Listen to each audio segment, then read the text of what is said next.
gang, JP Bouvet here at Drumeo. We did a really cool course yesterday that's available on Drumeo about creative ways to play with a band. And we got into a little bit about, different options you can do and creative different things you can do to match or not match with your bass player. So I want to give you guys some ideas. We wanted to take a little clip from that course on Drumeo. You can find the full course on the website if you want. But in the meantime, I hope you find this helpful. Okay, so what I want to talk about here is your drum options when you're given a fairly common rhythm by a band or by a song you're playing along to or whatever. So I want you guys to play ba, k, ba, that rhythm.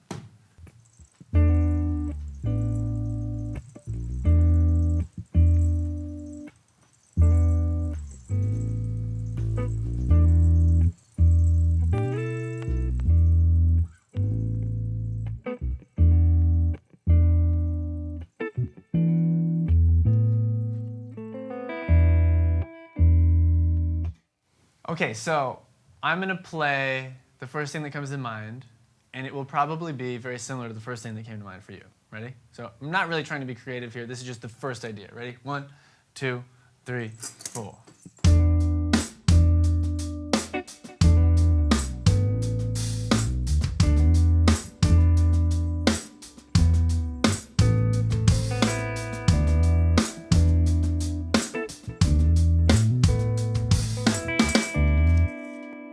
Nice. So you can understand why that's the first thing that came to mind. Eighth notes is a really comfortable thing to do. It's keeping time. Kick drum is playing what they're playing. It's playing the melody, and I've got a backbeat on 2 and 4. That might be the perfect groove. But let's talk about your options. So that's great. Cool. Let's think about first hi-hat. Before we even think about anything going on here with the melody and stuff, hi-hat options. Let's see how it affects the sound. So I'm just going to cycle through some different hi-hat options that we talked about and see how it affects the sound because it makes quite a big difference. Ready? 1, 2, 3, 4.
So as you can see, as I'm switching between these, 2 things are happening. 1, the feel of the song is changing because I'm affecting it.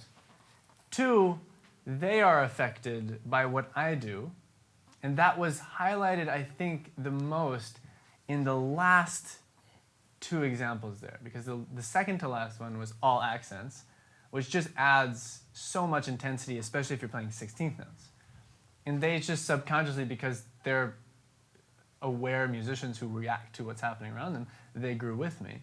And then when I went super soft ghost notes here, the kick and snare remained at the same volume. But changing from accents to ghost notes on the hi-hat opened up a ton of space.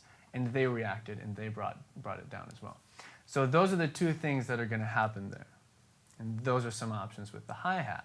And you can hear how it affects the groove. Let's talk next about the kick drum.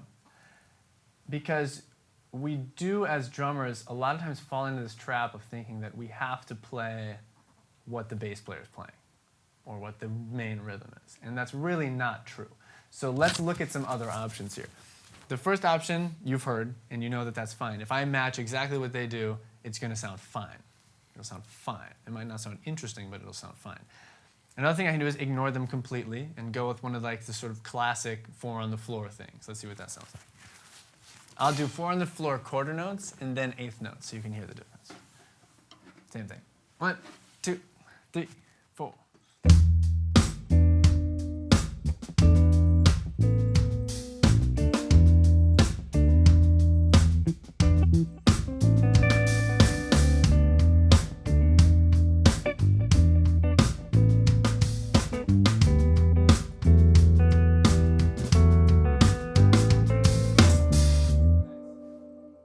So now we know I don't have to match them for it to sound good. That totally works. The next thing you can do is say, we've got 2 notes here. Ba, ba.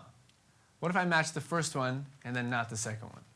And then in that space, ba, ba, space. Ba, ba, space. I do something there to create sort of more melodic content in this phrase. Ready? 1, 2, 3, 4.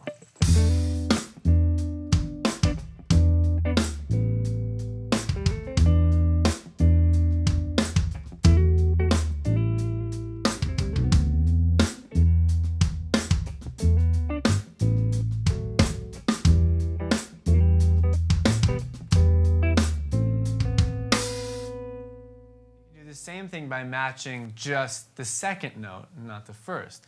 But I'm going to take it a step further and say, I'm not going to play any of their notes. Let's see what happens. I'm going to try to think of a melody that is contrapuntal and complementary to what they're doing. So I want to do something that doesn't step on their toes and maybe avoids the notes immediately before and after their notes. But in the spaces, there's some space for someone to make a comment there. 1, 2, 3, 4.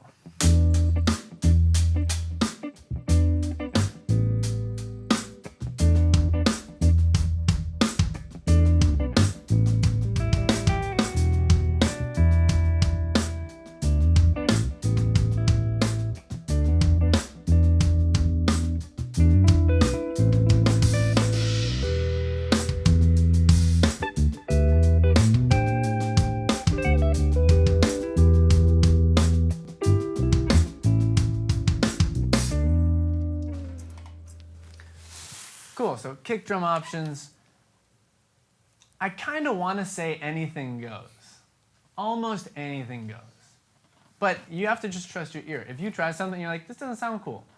That's fine, it doesn't sound cool to you. But know that you can push the boundaries. You can run off the cliff to find the edge. You can play something that has nothing to do with what they're doing. And that can be okay, because if you do it with enough conviction, and it's repeated so it sounds intentional, it can work together really well. And it goes for the same, if you're a bass player or guitar player watching this, same thing, right? If your guitar player brings in a rhythm, as the bass player, you don't have to just play the roots that match the rhythm. Like, so you can think of a melodic line that complements it, even if it's totally different rhythmically. So you've got hi-hat options, you've got snare drum options, you can imagine what you could do there, and then you've got kick drum options. And that will hopefully open some doors up there musically. I love it. I love it.